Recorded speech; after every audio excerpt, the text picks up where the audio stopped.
Today, we play detective. Who did it? How? Why haven't they been caught?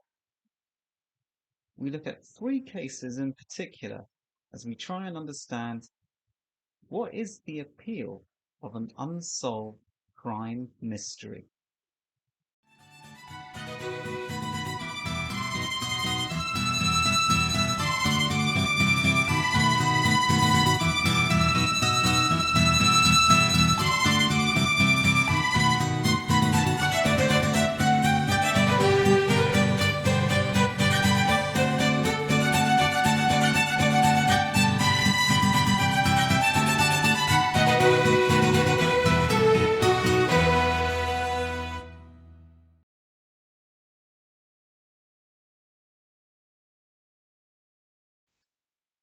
This was not my original idea for a video. It was politely suggested to me by my girlfriend. Do a video on Unsolved or I'll break your leg. But the more I thought about it, it is an interesting subject. Why do we find true crime so appealing?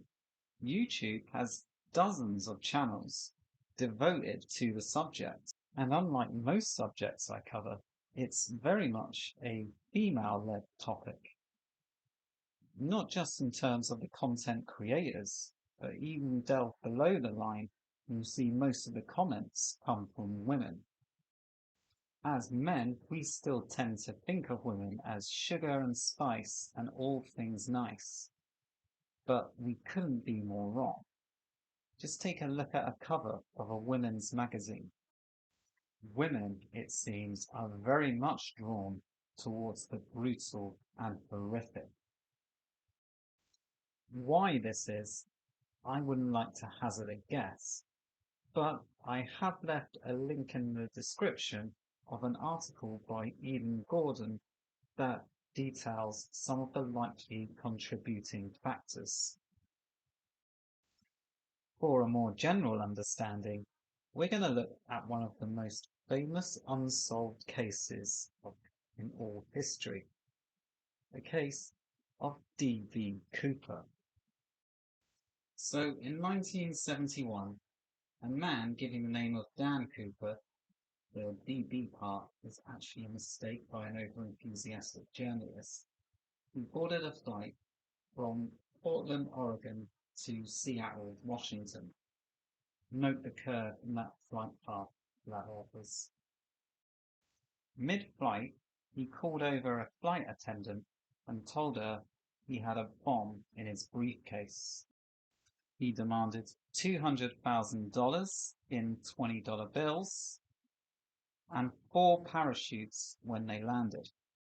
When on the ground, he released the passengers, but demanded he then be flown to Mexico City. 30 minutes after takeoff, he opened the airplane door, parachuted out, and was never seen again. So why is his story so enduring?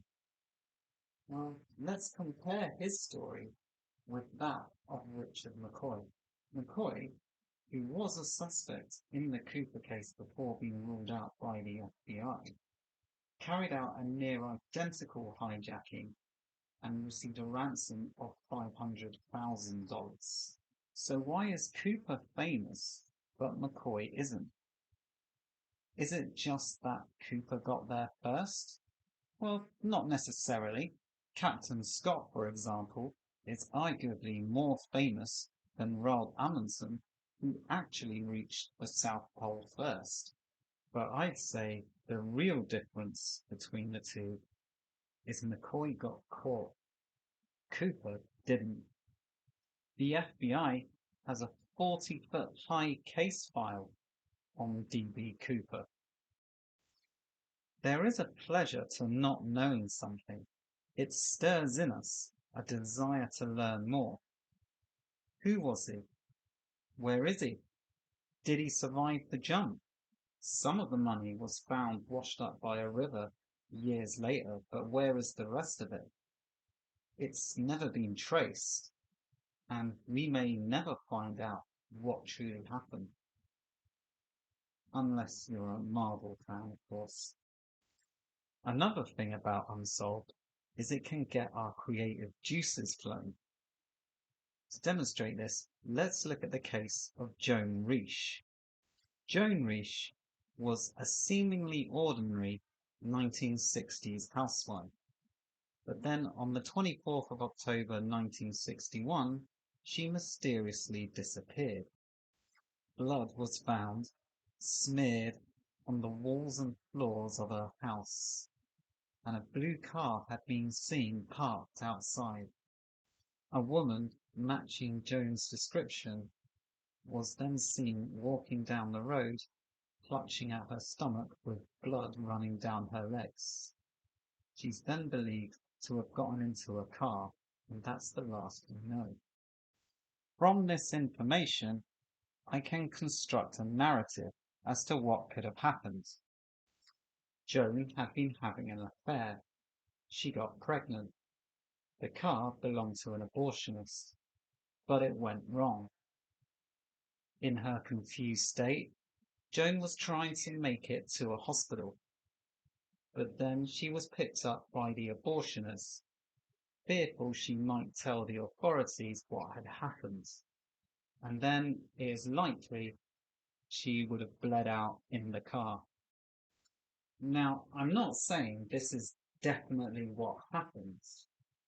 This is just a story that I have invented that would fit with the whole sequence of events.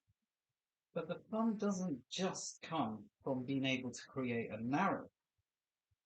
It can also come from revealing a dark side to our own psyches. Let's look at the case of Brian Shaffer. Shaffer was a college student from Ohio. On April 1st, 2006, he went into the Ugly Tuna Saloon in Columbus and was never seen again. The only way he could have exited the bar would have been through the front door, but the CCTV brought up nothing. Now, I have a theory as to how it would be possible to get someone out the front door without anybody realizing. But I don't want to give that away here. I want you to think about it. Specifically, I want you to think, how would you do it? See how devious you can get. So the appeal of unsolved crimes lies in the not knowing. Think of it as like people who rip out the last page of an Agatha Christie novel. When we don't know who the murderer is, our minds are free to theorize and speculate. Would D.B. Cooper be anywhere near as interesting if we did know who he was? I would like to return to this subject in the future with some in-depth analysis of specific cases, so if there are any suggestions, please let me know. Next time, we do something a bit more wacky. It's the world of professional wrestling. Until then, enjoy this weird and wonderful life.